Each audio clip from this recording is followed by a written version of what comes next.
কথা বলবে রাম নারায়ণ রাম নারায়ণ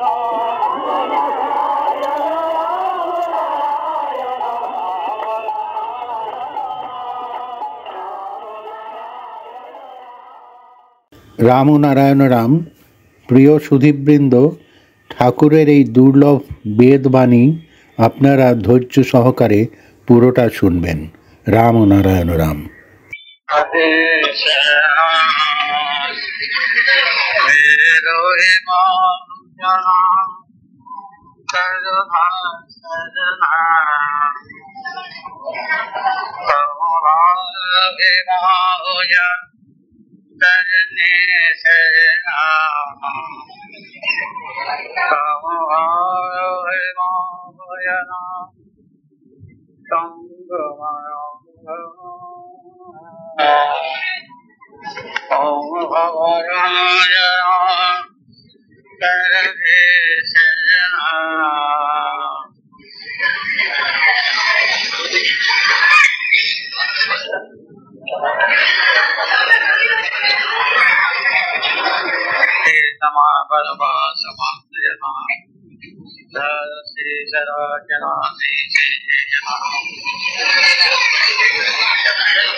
করতে গেলে বহু বাধা বিঘ্নের সম্মুখীন হতে হয়।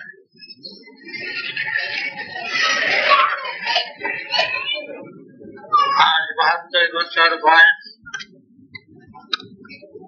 সেই শিশু বয়স থেকে যেভাবে পরিশ্রম করে যাচ্ছি, সবাইকে এক সুরের বন্ধনে আনার জন্য, তাতে ছাত্রছাত্রীদের স্বার্থে ঘা পড়েছে।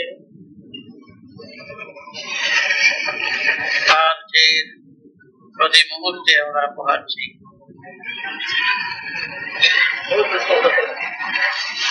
জীবনে ধর্মের দোহাই দিয়ে কোন সুযোগ সুবিধা নেওয়া হচ্ছে না।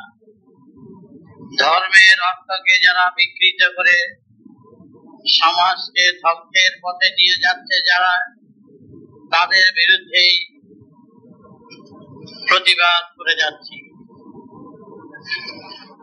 এই প্রতিবাদের যে প্রতি মুহূর্তে উপলব্ধি করছি।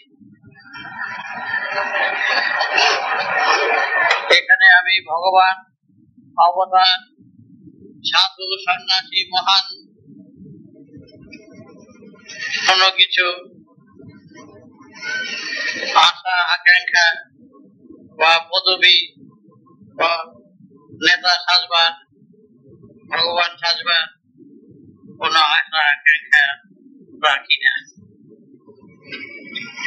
এটা সত্য, চির সত্য। সেই সত্যকে উপলব্ধি করার জন্য যাতে সবাই সেটাকে উপলব্ধি করতে পারে, তার চিন্তাই করে আসছে। কত ঘটনার ভিতর দিয়ে জীবন কাটাতে হচ্ছে।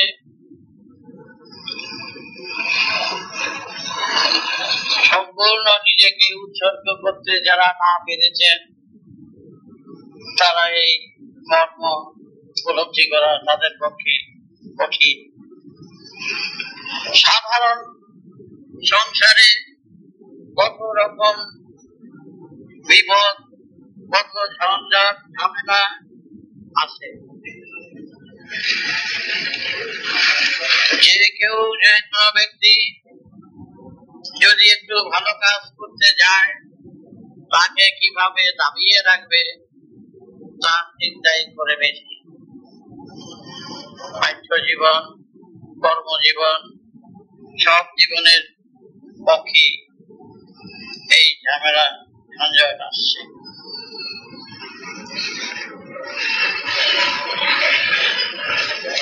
বয়স থেকে, শিশু বয়স থেকে যে চিন্তাধারা নিয়ে আজকের সমাজে এক আলোড়ন সৃষ্টি করার চিন্তা করেছি, যাতে সমাজ শোষণ মুক্ত সমাজ হয়, ব্যাধিগ্রস্ত সমাজকে সুস্থ করার জন্য এক বিরাট আন্দোলনের ব্যবস্থা চিন্তা করা হচ্ছে।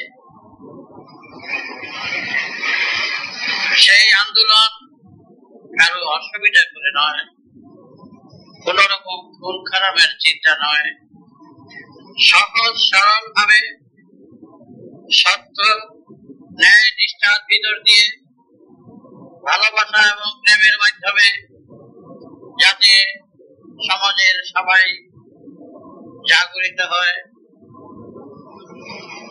তার চেষ্টাই করা হচ্ছে, তারই শিক্ষা দেওয়া হচ্ছে।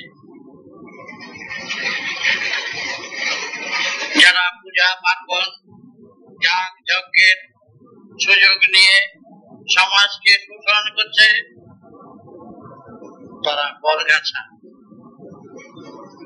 এরকম অনেক ঠাকুর গোসাই গুরু মহানরা আছেন অনেক, যারা ভক্ত শিষ্যের মাথায় হাত বুলিয়ে ধর্মের দোহাই দিয়ে, শনি রাহুর দোহাই দিয়ে, যাগ যজ্ঞের সুযোগ নিয়ে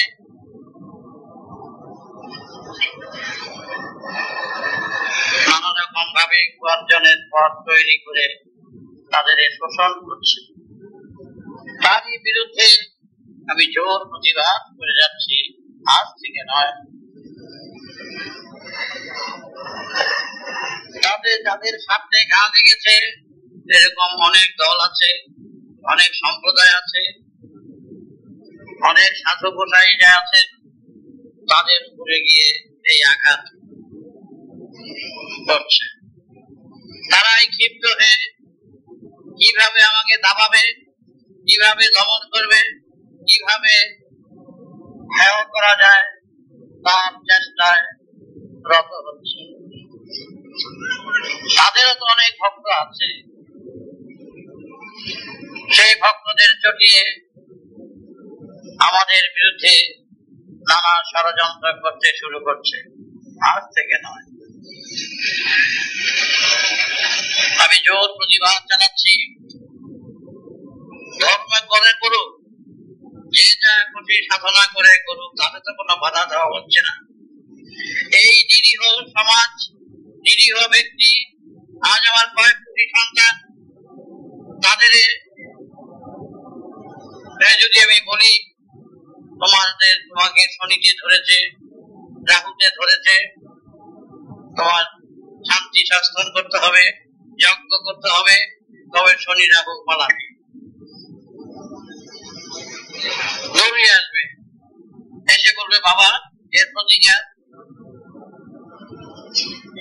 তখন প্রতিকারের যায় দেওয়া হবে, ব্যবস্থা দেওয়া হবে, কয়েক হাজার টাকা তাকে কষিয়ে দেওয়া হবে।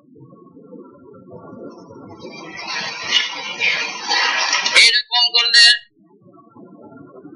কোটি কোটি টাকা, লক্ষ লক্ষ নয়, কোটি কোটি টাকা রোজগার করা যায়।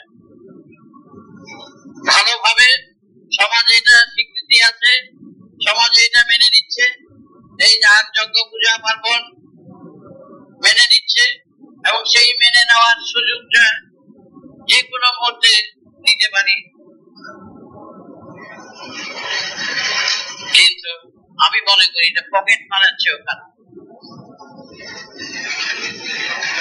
কারণ যারা আমার উপরে নির্ভরশীল, যারা আমাকে বাবা জানে, বাবা বলে ডাকে, তার সহজ সরল মনের সুযোগ নিয়ে তার উপরে এই অবিচার, সে তো জানলো না, তার উপর যে অবিচারটা করা হলো, যে বাবা আমার জন্য কত ভাবেন, তার থেকে 5-10 হাজার টাকা কষিয়ে নেওয়া হবে। তারই বিরুদ্ধে আমি জোর প্রতিবাদ জানাচ্ছি। তাদের বলা হচ্ছে তোমরা ঘরে বসে সাধনা করো, দেব দেবতার পূজা করো, তাতে কোনো আপত্তি নেই, হচ্ছে না, কিন্তু তাদের কর্মে আঘাত দেওয়া হচ্ছে। এরকম ভাবে আজকের সমাজে বেশিরভাগ চলছে। তারাই বসে বসে কুচক্র করে নানা ভাবে আমাকে বিব্রত করার চেষ্টা করছে। নৌকো ফুটো করে দিয়ে জাহাজ আসবে, সেই স্টেশনে আমি এক নৌকোয় উঠছি। আগেই সেই নৌকোয় ষড়যন্ত্র করে রাখছে, এই নৌকোতে উঠলে ফুটো করে দিয়ে মাঝি সরে যাবে। আমি একটু শুয়ে পড়েছিলাম, জাহাজ আসতে দেরি হবে। সে কখন একটা নৌকাটাকে ফুটো করে দিয়ে আমাকে পদ্মা নদীতে ভাসিয়ে দিল। মাঝখানে কতক্ষণ পরে দেখি আমার পিঠে জল লাগছে। তখন আমি বললাম, ও মাঝি, তোমার নৌকোতে জল উঠছে, কি হয়েছে? কেউ কোথায় মাঝি? মাঝি নাই, আমি একা। এক জেলে নৌকা ছিল, তখন উঠে গেলাম।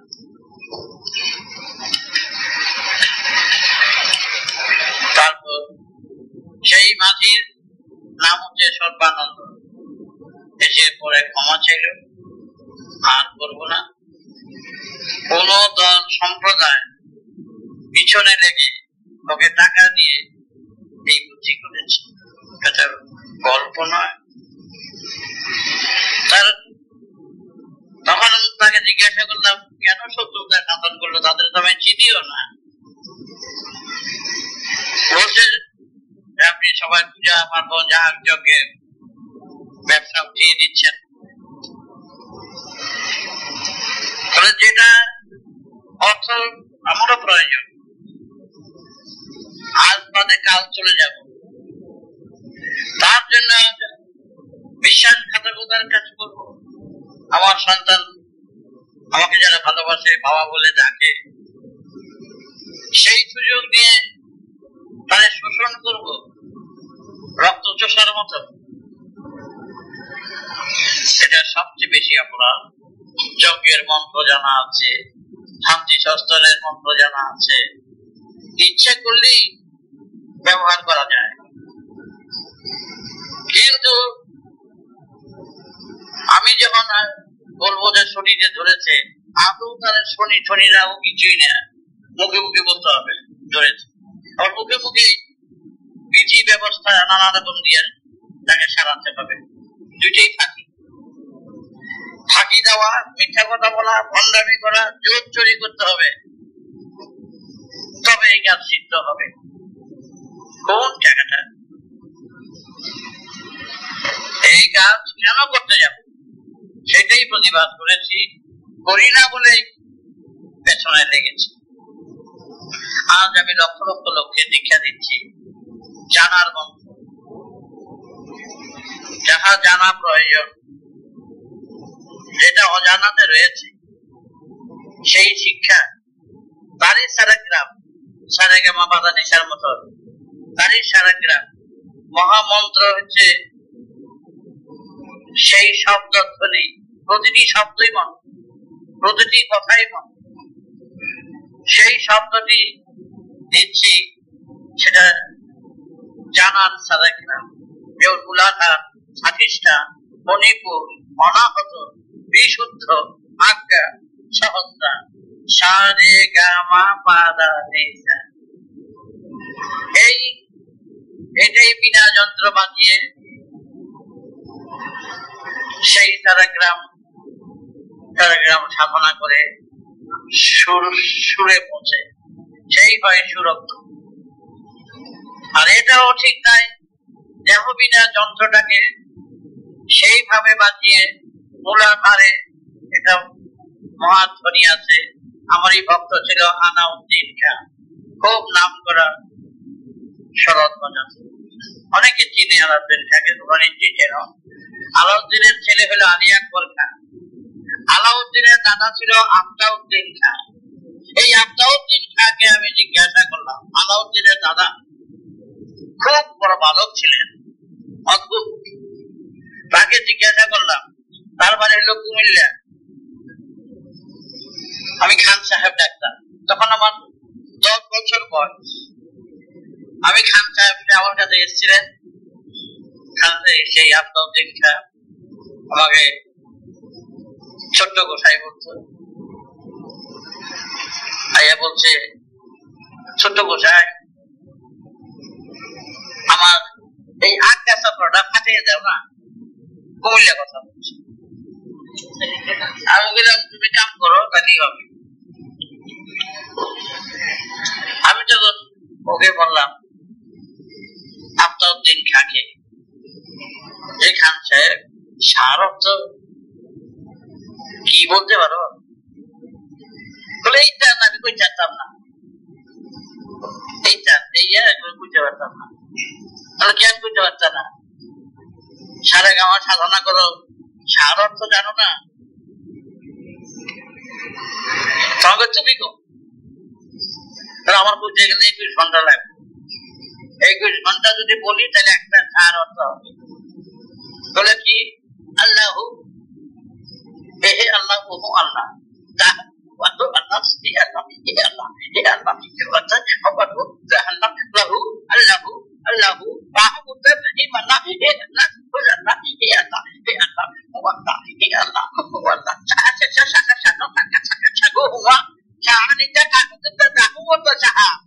এইভাবে যদি 21 ঘন্টা বলি তবে একটা ছায়ের অর্থ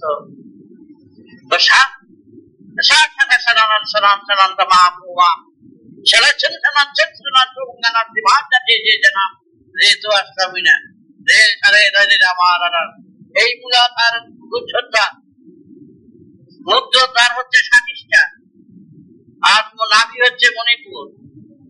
যারা সারেগামা রচনা করেছেন, সা শব্দ, রে শব্দ, গা শব্দ, তাদের থেকে 10,000 গুণ সিঁড়ির উঠে তারা তাদের ভক্তের ভক্তের ভক্তের ভক্ত হল 10,000। যে শেষ ভক্ত তিনি রচনা করেছেন সারেগামা পাধানিসা, আর তাদের যে 10,000 গুণ যিনি রচনা করেছেন শব্দ, সেটা হচ্ছে রাধা, এই স্বাদিষ্টা, মণিপুর, এই অনাহত, এই বিশুদ্ধ, এই আজ্ঞা, এই সহস্রা। এটা কিন্তু সারেগামারই। এটা দেহ যন্ত্র বাজাতে হবে, এটা বাঁশের যন্ত্র, কাঠের যন্ত্র বাজাতে হবে। তখন মূলাধারের একটা খালি উচ্চারণ করলাম, স্বাধিষ্ঠানের উচ্চারণ করলাম, মূলাধার স্বাধিষ্ঠান। মূলাধার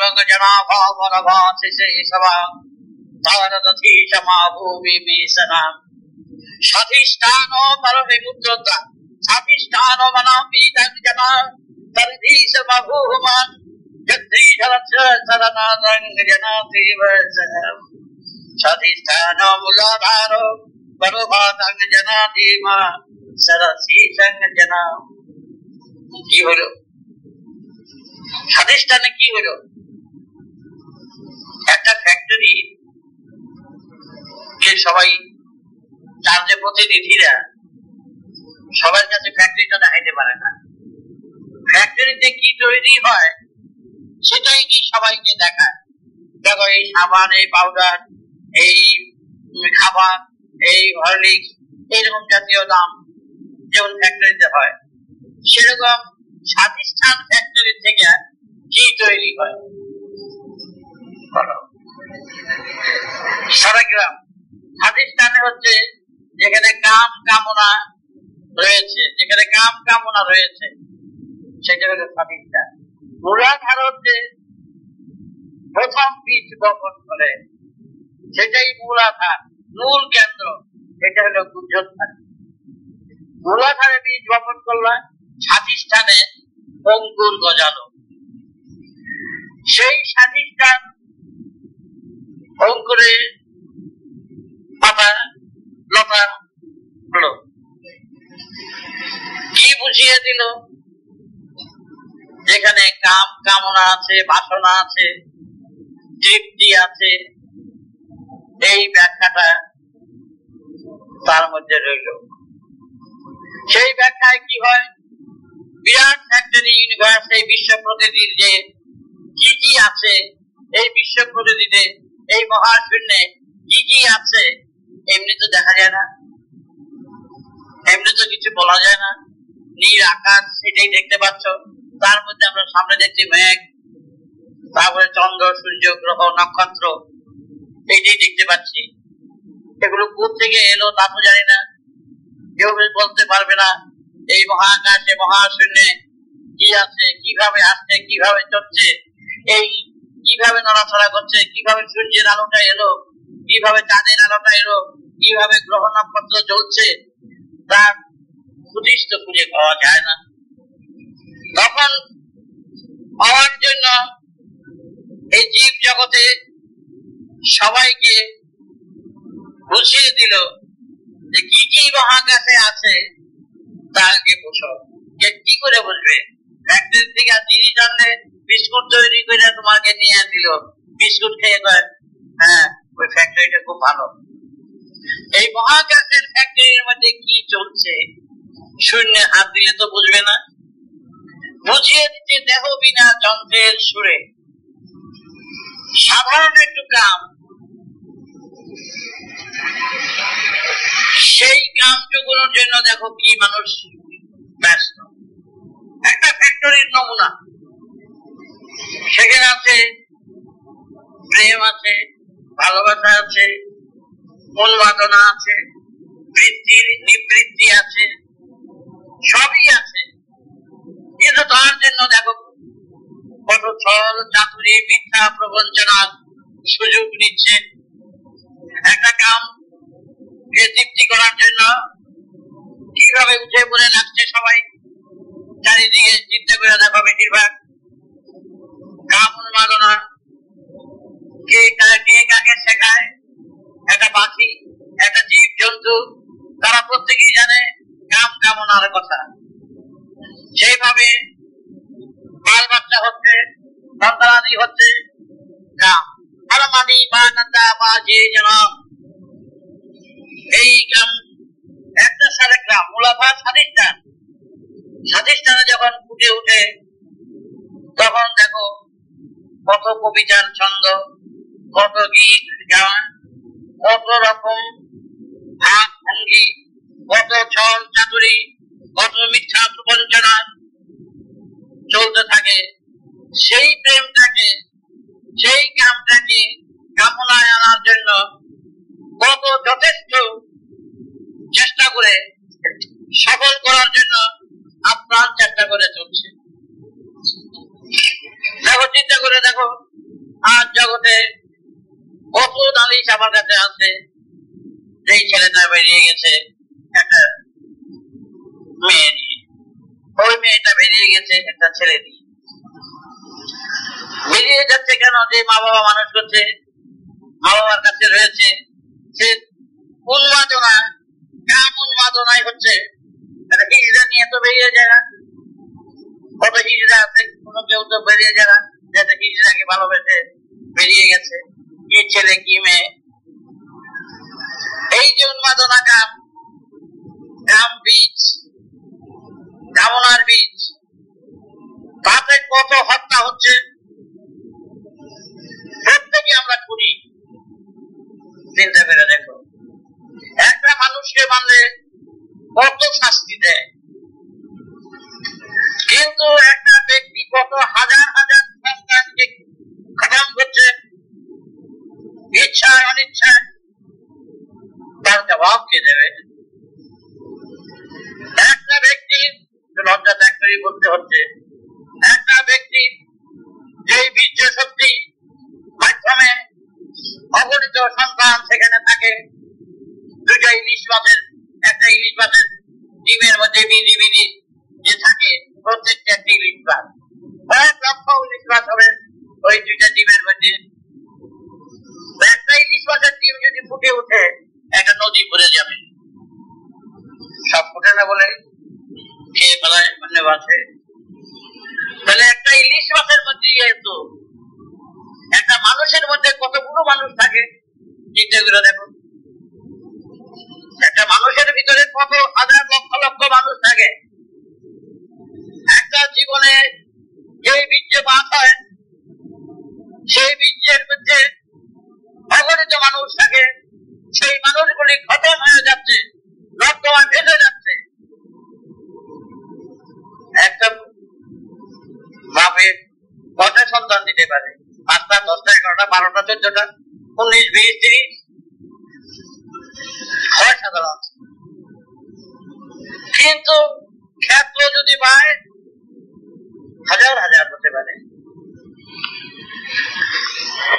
বাকিগুলো জীবনের পাপ হয়ে যাওয়ার সাথে সাথে বহু ফুল নিয়ে যাচ্ছে, অগণিত। একটা মানুষের 2টা চোখ, 2টো কান, চিন্তা করে দেখো।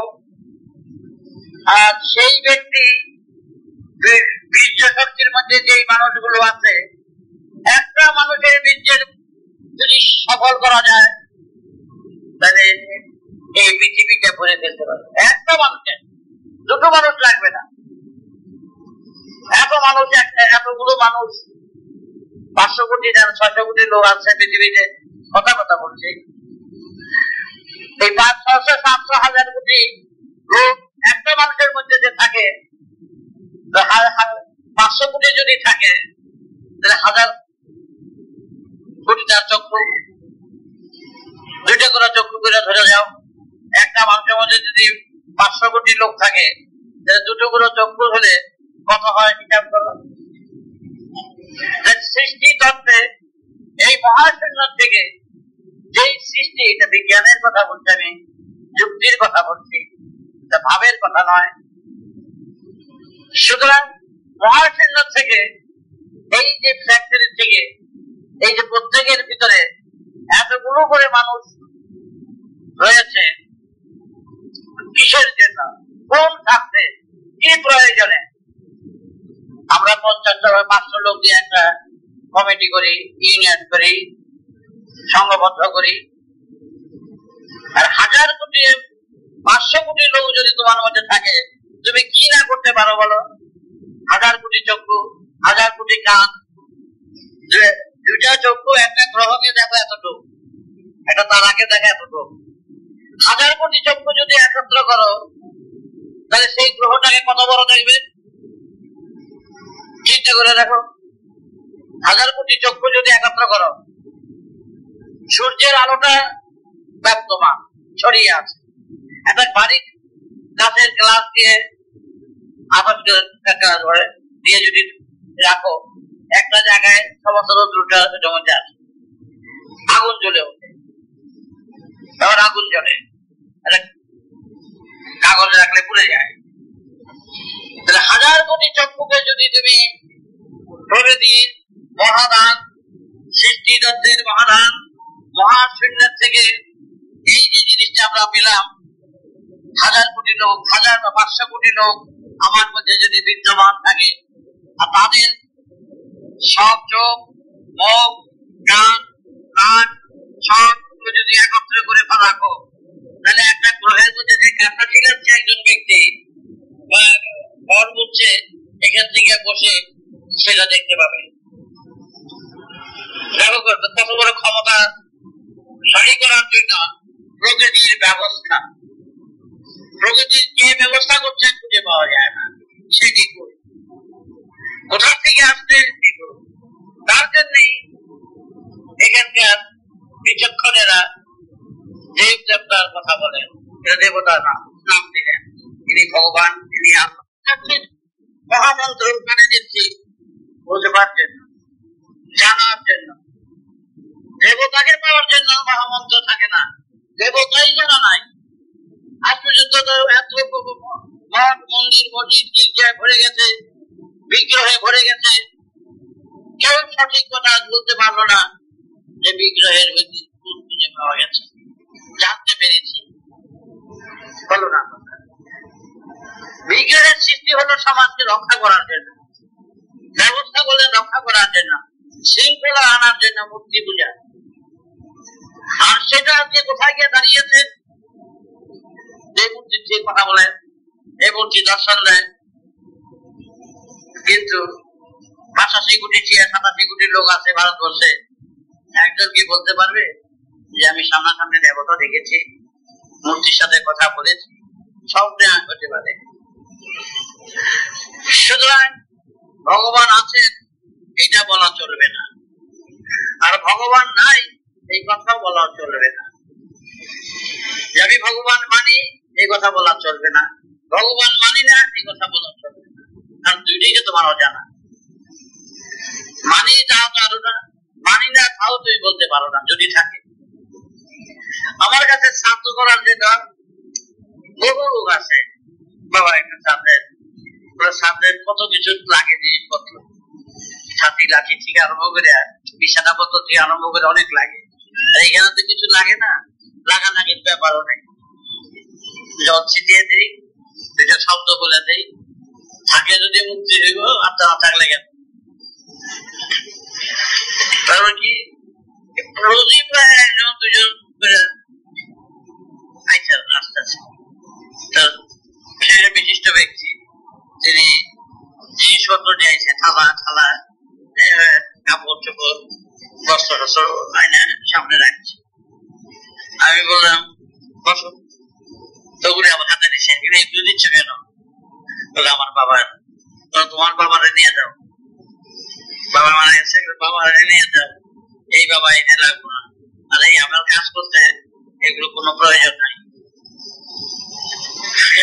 কিছু দিতে হবে তো দক্ষিণা। আমার কামের দক্ষিণা যদি তোমার বাবা বুঝতাম যে এখানে ঘোরাঘুরি করে, তাহলে আমি না দুইটা দক্ষিণা নিয়ে বাবার কইতাম তুমি আমি পাইছি, তুমি যাও। তাও তো হলো না, তাকে মন্ত্র দিচ্ছি, মন্ত্র পাঠ করছি, বেদ সরসি সনাম পত্র অবধি বিধান জানাম বিশ্বাস বিশ্বাস। আমার তো তাবাকে প্রথম বললো। তারপর বললাম কি, যদি তার অর্থ করে দিতেছি, যদি তোমার বাবা থেকে থাকে মৃত্যুর পর, আত্মা যদি থাকে,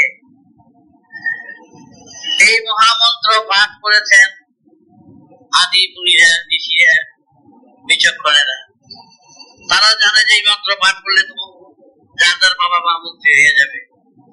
সেই পরিপ্রেক্ষিতে বলছি, তোমার বাবা মুক্তি হবে কিনা তা আমি জানি না।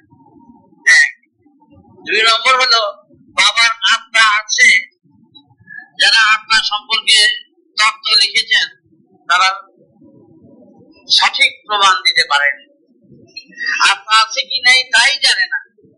এই যে আমাদের মধ্যে যারা অনেকের বাবা নাই, মা নাই, ছেলে নাই, স্বামী নাই, কেউ এসে দরজা ধাক্কা দিচ্ছে, দরজার পড়া নাড়ছে, যে দেখলো না বাবার বাবা এসে বুঝতেছে, দরজা খুলে দেখলো যে বাবার বাবা এসে বুঝতেছে, এরকম কেউ দেখেছে? আপনার তো কারোর কাছে প্রমাণ দেয় নাই আত্মা আছে।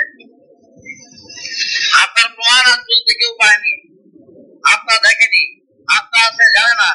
বেদ বেদান্ত উপনিষদ সমস্ত শাস্ত্রে গ্রন্থে আজও প্রমাণ করতে পারেনি আত্মা যে আছে। তা আমি তোমাকে তোমার জিনিসগুলো যদি আমি নেই, যে আত্মা আছে না নাই সেটাই জানা নাই, আমি জিনিসগুলো নিয়ে গেলাম, তুমি মনে করলো বাবার মুক্তি করলাম, বাবার মুক্তি হলো কিনা তাও জানলাম না। না হয় বাবা মুক্তি যদি হতো, দেখতাম এই জিনিসগুলো তোমার খুশিতে আমি নিতাম, জিনিসগুলোর সাথে আমার কোনো সম্পর্কই নাই। সুতরাং তোমার থালা বাটি যা আছে নিয়ে বাইরে নিয়ে তোমার ফটোর কাছে রেখে দেওয়া, কি করবা? সুতরাং তাকে জানিয়ে দেওয়া হলো, তোমাকে না জানিয়ে আমি মন্ত্র পাঠ করবো না, তোমাকে জানাবো, বুঝাবো, আত্মা আছে কি নেই সেটা জানাবো। আমার চিন্তাতে আত্মা সম্পর্কে আজও সঠিক উত্তর, সঠিক প্রমাণ না পাওয়া অব্দি আমি এই কাজে ব্রতী হব না। তবে তোমার খরচপাতি বাঁচা পারবেন না, ওই মন্ত্রগুলো পাঠ করে জল ছিটে দিয়ে বাড়িতে পাঠেন, আর কিচ্ছু না। সুতরাং এগুলো করি বলে পেছনে লোক লাগছে, ঘা দিচ্ছে, যে যেভাবে বগান করে থাকি, তো যত আবর্জনা ভেসে যায় দেখি, যত আবর্জনা যারা গঙ্গারে ভালোবাসে আবর্জনা ছড়াই দিয়ে দিতে। আমার কাজ হচ্ছে সত্যনিষ্ঠা, যেটা বলছিলাম যে স্বাধিষ্ঠান সম্পর্কে ব্যাখ্যায় যদি বলতে যাই আজ শেষ হবে না। তাই চিন্তা করে দেখো, খুন এক জায়গায় যদি খুন করতে যাও, বাড়ি দিতে যাও, কত শাস্তি পাবে। আর এই যে লক্ষ লক্ষ খুন করছো, খুন হচ্ছে, তার দরবার কি হবে বলো? তার শাস্তি কি হওয়া উচিত আমাদের? এই শূন্যময় জগতের শূন্য স্থিত সব কিছু, তার ভিতর থেকে এই উপলব্ধি, দর্শন, স্পর্শন, ঘ্রাণ, এই যে উপলব্ধিগুলো আমরা পাচ্ছি, বুঝতে পারছি, কোথেকে আসছে, কিভাবে আসছে, কে বুঝে বলতে পারবে না, কে জানে বলতে পারবে না, কে দেখে বলতে পারবে না, কে স্বাদ পায় খুঁজে পাবে না, দেহের মধ্যে কোথাও খুঁজে পাবে না। কে দেখতেছে, দেখতেছে কি সেটা শেষ খুঁজে পাবে না, কে বুঝতেছে খুঁজে পাবে না, কে খাচ্ছে খুঁজে পাবে না, কে স্বাদ পাচ্ছে খুঁজে পাবে না। খুঁজতে গেলে খুঁজে আনি বুঝে যায়। কিন্তু শব্দ জোড়া দিলে মনে করছে হ্যাঁ আমি বুঝছি। এই যে রহস্যময় জগতে, এই রহস্যের চিন্তাতে আর চলছে সবটা। কিন্তু আমাদের কি করা উচিত? অল্প আয়ু, 70, 80, 90 শেষ, এই অল্প সময়ের জন্য আমাদের কি করা উচিত? সৃষ্টিটা কেন হলো, সৃষ্টির কারণ কি চিন্তা করে দিশ পাওয়া যাচ্ছে না। গভীর চিন্তার সুরে মগ্ন থাকো, একবার চিন্তা করো এই পৃথিবীতে কেন এসেছ? এই রেশনের ব্যাগ নিয়ে দৌড়দৌড়ি, অফিস কাছারি দৌড়দৌড়ি, আর এই দুটা বাচ্চা দিয়ে খেলা, তারপরে শেষ। তার জন্য তোমাদের সূর্য কিভাবে তৎপর হয়ে কাজ করছে, আকাশ, বাতাস, জল, মাটি সবাই কিভাবে তৎপর এই রেশনের ব্যাগের সাহায্যের জন্য, দুইটা বাল বাচ্চা দেওয়ার জন্য। প্রকৃতির তরফ থেকে যে ব্যবস্থা আমাদের জন্য করছেন, কি কঠিন ব্যবস্থা, কি সহজ সরল ভাবে করে যাচ্ছে। তাদের ভিতরে সমতার সুর, সাম্যের সুর, চন্দ্র, সূর্য, গ্রহ, নক্ষত্র থেকে আরম্ভ করে আকাশ, বাতাস, জল, মাটি, এই যে সাম্য, এই যে সমতার নীতি, প্রত্যেকের ব্যবস্থা ঠিক করে রেখেছেন। কোথেকে রাখছে, কেন রাখছে, কি প্রয়োজন, কি তার উদ্দেশ্য খুঁজে পাওয়া যাচ্ছে না। কেউ খুঁজে বার করতে পারবো না। এক একজন এক এক রকমের দর্শন। যে দর্শনের শেষ কথাটা গিয়ে দেখা যাচ্ছে সিঁড়ি বেয়ে উঠলাম, সাপের মুখে পড়লাম, এইটা করলাম, ব্যাস। আর কিছুদিন কোনো পৌঁছানো যাচ্ছে না। সাপের মুখে বললেই একেবারে এই যে চলছে কুটির খেলা, তার সমস্যার সমাধান আজও হয়নি। কিন্তু তোমাদের কর্তব্য সুযোগ করে যাবে, প্রত্যেকের ভালোবাসবে, দুটো গালি খাবে, ভালোবেসে যাবে, মা বাবাকে শ্রদ্ধা করবে, গুরুজনদের শ্রদ্ধা করবে, কাউকে অসম্মান করবে না। কোন ব্যক্তিকে, যারা মা বাবাকে ভালোবাসে, কোন ব্যক্তিকে অসম্মান করতে যেও না। তোমাকে সে অসম্মান করো, তুমি সহ্যের পরীক্ষা দাও। ব্যায়াম তো নিজে করতে হয়, নিজেই ব্যায়াম করতে। অন্য ব্যায়াম করলে তোমার ব্যায়াম হবে না, তোমার ব্যায়াম টানা জোরে করে দেবে, দুইটা বুক ডন দিল, দুইটা বুট ফেলে দিল, তাতে তোমার কিছু হবে না। বুক ডন বুটকারি বা যা কিছু করতে গেলে তোমার ঘর থেকেই শিখতে হবে। এই যে শ্রদ্ধা, ভক্তি, ভালোবাসা, আন্তরিকতা, এইটাই হচ্ছে সন্তানকে বাৎসল্য, স্নেহ, মা বাবাকে শ্রদ্ধা, কর্তব্যের ত্রুটি যাতে না হয়, এই শিক্ষাটা প্রথম নিজের ঘর থেকে শিখতে হয়। কর্তব্যের ত্রুটি যাতে না হয়, সবকিছু শিক্ষার মূলে। এবং অপরকে ভালোবাসতে গিয়ে দেখবা তুমি উল্টা আঘাত পেয়ে আসছো, দুঃখই পাচ্ছ, তাতে তোমার মনে থাকবে যে একটু বুঝতে চেষ্টা করলো না, একবার জিজ্ঞাসা করলো না, ইচ্ছে মতো যা উঠিটা উক্তি করে গেল। জীবনে চলার পথে আমি এলাম তোমাদের একটা দৃষ্টান্ত। এতটুকু বাচ্চা বয়স থেকে শিক্ষা দিচ্ছি,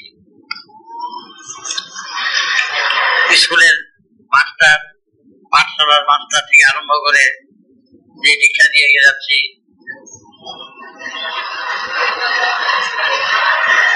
সেটা তোমাদের জানা উচিত। অনেক পরিশ্রম করতে হয়েছে। আজ অব্দি ঝড় ঝাপটার মধ্যেই চলছে, আঘাতের পর আঘাত, ঢেউ এসে তছনছ করে দিচ্ছে। কিন্তু তোমাদের শিক্ষাটা সেইভাবেই তৈরি করবে যাতে নিজেরা তৈরি হতে পারো, নিজেরা এক্সারসাইজ করতে পারো, ব্যায়াম করতে পারো। এই ধরনের কাজগুলো তোমাদের শিখে নিতে হবে, জেনে নিতে হবে। তার জন্য সুর সাধনার জন্য ওই মহামন্ত্র, ওই মহামন্ত্র আর কিছু নয়, তাতেই তোমরা খুঁজে পাবে নিখুঁজের ছাড়া। সুরে কোথায় পৌঁছিয়ে দেয় সেটা বলে শেষ করা যায় না। তোমরা সেই সুরের সাধনা থাকবে। তোমাদের রাম নারায়ণ দিয়েছি, রাম কিন্তু এই রাম নয়, এই নারায়ণ নয়। রাম হচ্ছে মহাকাশ, নারায়ণ মহাকাশ। মহাকাশের সুরকে সুরে এনে যাও। দুনিয়া সবার নামই মহাকাশের নাম, প্রত্যেকের নাম মহাকাশের নাম। সেই নাম অনুযায়ী প্রত্যেকের নাম হয়েছে। তার থেকে ইচ্ছে মতন যে যা খুশি নাম টেনে টেনে নাম নিচ্ছে। আমার নাম যে বালক ঠাকুর, বালক বলছি আমার নাম। ওই শিশু বয়স থেকে দীক্ষা দিচ্ছি বলে তার নাম দিয়েছে বালক ঠাকুর। বালক বালক বালক ঠাকুর, বালক বোঝায়, বালক বোঝায়। তার থেকে চলছে। তাই আদিবেদের সুরে যখন সমাজকে রক্ষা করার ব্যবস্থা করতে, তখন এই মূলাধার থেকে সহস্রার অব্দি গান গাইত। গান গিয়ে গিয়ে সবাইকে শিক্ষা দিত। সমস্ত গোটা ভারতবর্ষকে কিছু কিছু সংখ্যক ব্যক্তিরা একত্র হয়ে পাড়ায় পাড়ায় সব ওই বেদের স্তোত্র, বেদের পাঠ, বেদের তত্ত্ব সবাইকে বুঝাতো।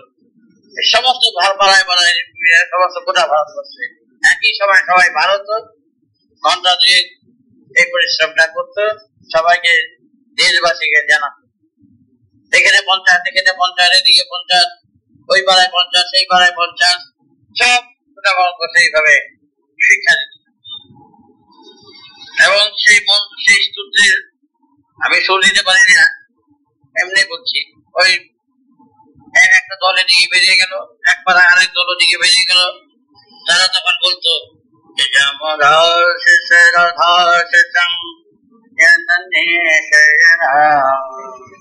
প্রভাত সমাহুমদি জনত শরদাম প্রভারদাম তন্ত সমাজন। কি বললো এই দেশবাসী? আমার বলে কোনো কেউ জিনিস বলতে পারবে না। আমাদের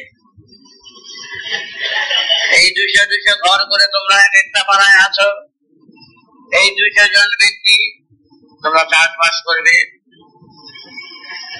প্রয়োজন বুঝে যতটুকু নেওয়া প্রয়োজন ততটুকুনি নেবে, প্রয়োজনের বাইরে কিছু চাইবে না, নিতে পারবে না। প্রয়োজনের বাইরে প্রাপ্য থেকে কেউ বঞ্চিত হতে পারবে না। যা যার ব্যক্তিগত প্রাপ্য যেটুকু সেইটুকুন খুশি থাকবে, সঞ্চয় বুদ্ধি থাকবে না।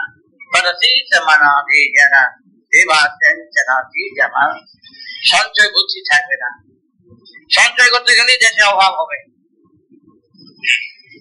খুব খারাপ। সঞ্চয় করছে, যা প্রয়োজন ততটুকু গ্রহণ করো।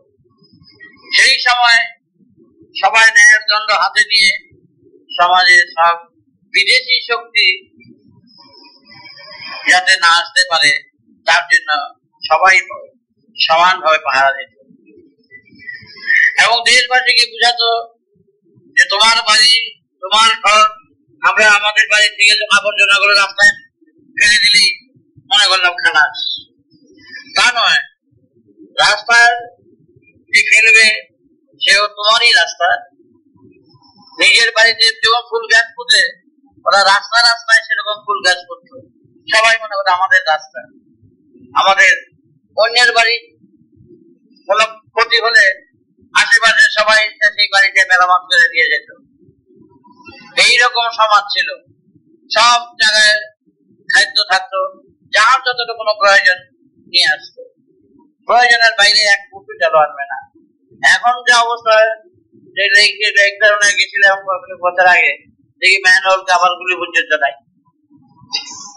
ম্যানুয়াল কাভার থাকে রাস্তা রাস্তা দেখা, সেগুলো পর্যন্ত সব নিয়ে গেছে।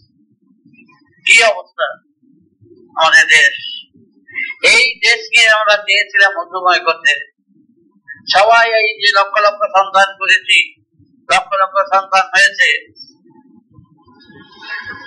তাদের দিয়ে আমরা একত্রিত হয়ে এই সমাজ বিরোধী দুর্নীতি এর বিরুদ্ধে প্রতিবাদ করব, যাতে মধুময় হয়। কিন্তু আমরা যে আত্মরক্ষার এটাকে বিপ্লব নাম দিয়েছি, এই আত্মরক্ষার বিপ্লবের মাধ্যমে সমাজকে গঠন করা। কিন্তু এই বিপ্লব খুনের বিপ্লব নয়, এই বিপ্লব হচ্ছে আন্তরিকতার মাধ্যমে, প্রেমের মাধ্যমে। কিন্তু আক্রমণকারীরা যখন আক্রমণ করতে আসবে, সেটাই আত্মরক্ষার জন্য তখনকার ব্যবস্থা তখন থাকবে। মারামারি, ফাটাফাটি, কাটাকাটি আমাদের ধর্ম নয়। তাই সেইভাবে প্রত্যেকের শিক্ষা দিচ্ছি, প্রয়োজন বুঝে তোমাদের ডাক করবে, প্রয়োজন বুঝে তোমরা এগিয়ে যাবে। এগিয়ে যেতে গেলে অনেক বাধার সম্মুখীন তোমাদের হতে হবে, অনেক ঝঞ্ঝট ঝামেলার মধ্যে পড়তে হবে। তোমাদের ফোন করতে আসবে, তোমাদের আক্রমণ করতে আসবে, তখন বাঁচবার তাগিদে, আত্মরক্ষার তাগিদে তোমরা সেইভাবে সেই মতে ব্যবস্থা করবে। আজ আমরা কোথায় আছি? বেদমান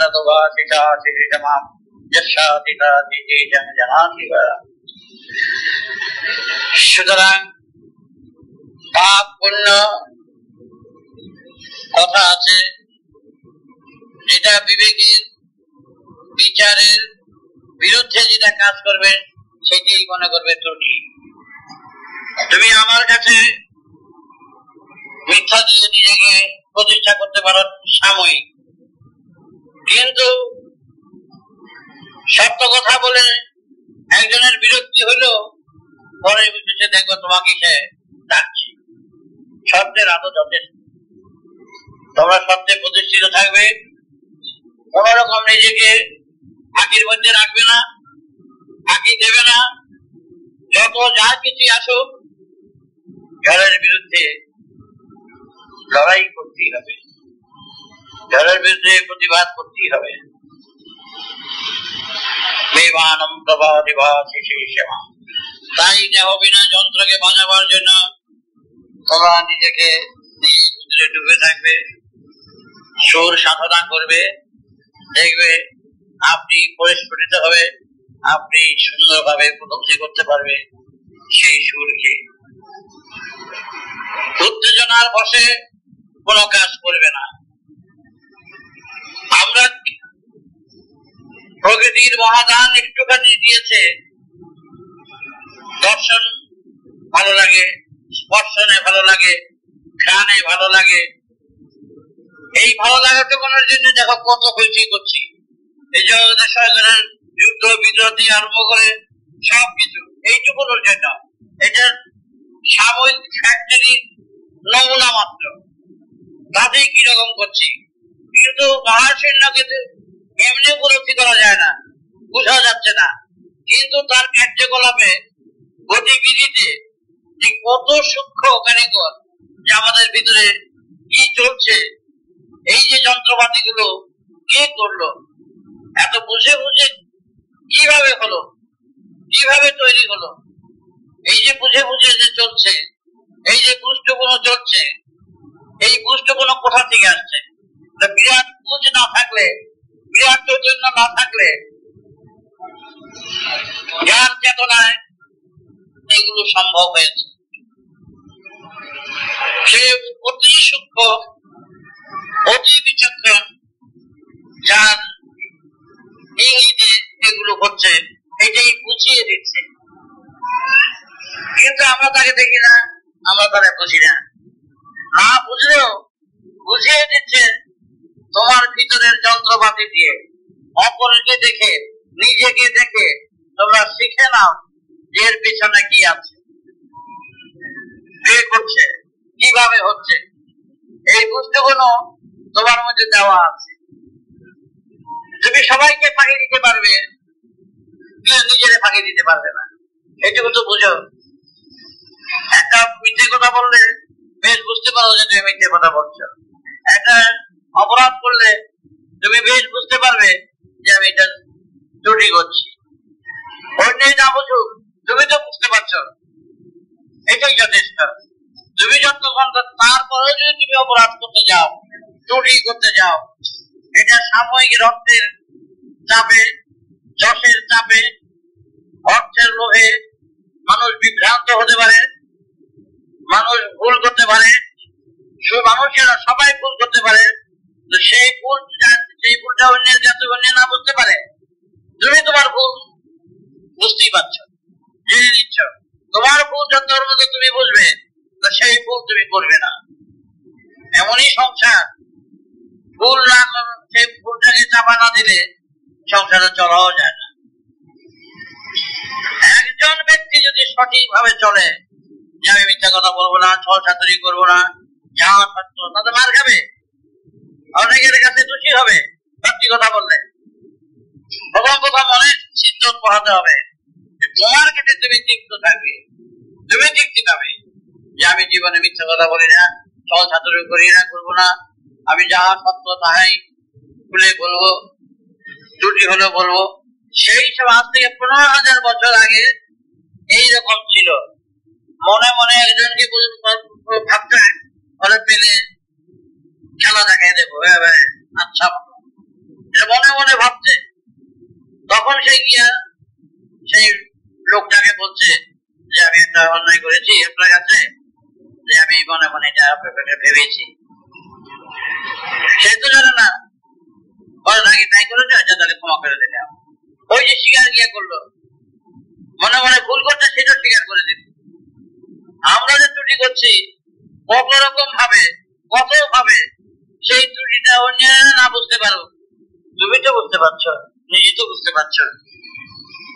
ধারণা কথাটা ছোট্ট, কিন্তু এর অর্থ অনেক বড়, অনেক বিরাট। তোমরা সেইভাবে চলবে, যে যথেষ্ট চেষ্টা করবে। সেই জন্যই না নামটা দিল কেন, মন্ত্রটা কেন দিল, যে সবসময় যদি ওই চিন্তাটা থাকে, ওই বিরাট চিন্তাটা থাকে, যে তেঁতুল, তেঁতুলটা হাতে দেওয়া হলো না, লঙ্কা দিয়া, নুন দিয়া, মাইকা বেশ বেঁচে, সেটা খেলে একটু লালা এসে পড়ে, খেলেও না, শুধু শোনা কথাতেই লালা আসে, একটু আসে। সেরকম মহানামের বিরাট অর্থ বোধে, যে জব দেওয়া আছে, যে অর্থ বোধে যদি তুমি স্মরণ করো, তার থেকে যে ভিতরে লালা হবে, সেই লালা তোমার গাছের গোড়ায় জল দেওয়ার মতন হবে। গাছের গোড়ায় জল দিলে যেমন গাছ সতেজ হয়ে ওঠে, তোমার ভিতরের সুখটাকে যদি ওই রকম লালা দিতে পারো, তাহলে দেখবে আপনি জেগে উঠবেন। আবার কুচিরটাতে সেটা কুফল হয়। একটা চুল খাওয়ার সময় খেলে আরেকজন যদি বলে চুলটা তো খেয়ে বানাইলে, হ্যাঁ চুলটা গিলে ফেললাম, তুমি দেখছো? হ্যাঁ দেখেছি, ভেবে নেবে সাংঘাতিক অবস্থায়, চুল খেলো না। চিন্তা দিয়েই সোজা তোমার সেভাবে চলবে। ঝড় আসবে, বিঘাত আসবে, আজ যেভাবে তোমাদের কাছে মিশছি, সন্তান জ্ঞানে তোমাদের পেটের বাচ্চার মতন আমি গ্রহণ করেছি। যারা যারা দীক্ষা নিয়েছে, আমি সবাইকে সেই স্নেহের গণ্ডিতে বেঁধে রেখেছি। আসুক, কিন্তু তোমাদের কাছে আমি দক্ষিণ আজ পর্যন্ত চাইনি, কোন অর্থ করি আমি আজ পর্যন্ত কারো কাছে চাইনি। কেউ বলতে পারবেন আমি কারো কাছে অর্থ চেয়েছি,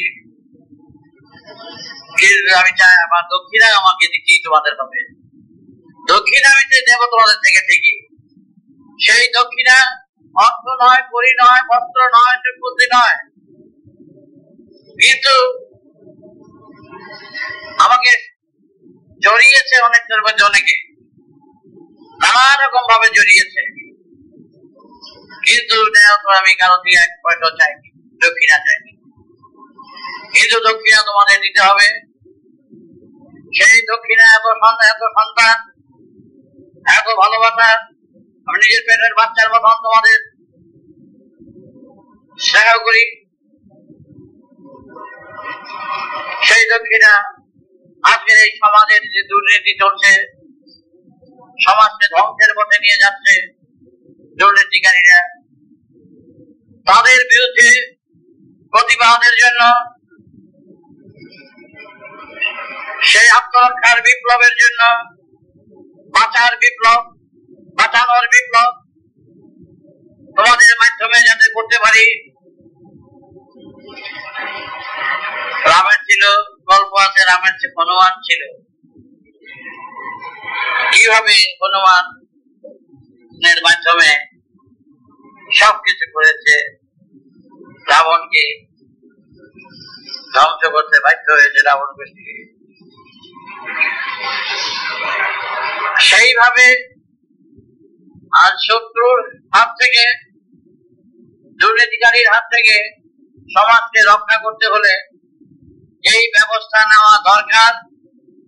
মহৎ উদ্দেশ্যে, মহৎ চিন্তায়, মহৎ কাজের মাধ্যমে যাতে আমরা সেটা সুসম্পন্ন করতে পারি, তার জন্য তোমরা যদি এগিয়ে আসো, সেটাই হবে আমার দক্ষিণা। তোমরা বলো যে যদি আমরা ঝাঁপ দেই, বলে ঝাঁপ দেব, না বলে কিছু করবো না, যে আমরা এই সময় এই তারিখে সমাজের দুর্নীতিকারীদের বিরুদ্ধে প্রতিবাদে নামবো, সেইভাবে তোমরা যদি এগিয়ে আসো,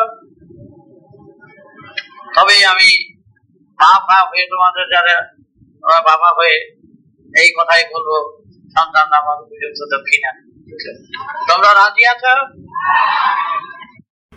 প্রিয় শ্রোতাবৃন্দ, আপনারা আপনাদের মতামত কমেন্ট করে জানাবেন এবং শেয়ার করে সবার মাঝে ঠাকুরের কথা ছড়িয়ে দেবেন এবং সাবস্ক্রাইব করে দেবেন, যাতে পরবর্তী অধ্যায়গুলো আপনাদের কাছে সহজেই পৌঁছে যায়। রাম ও নারায়ণ রাম।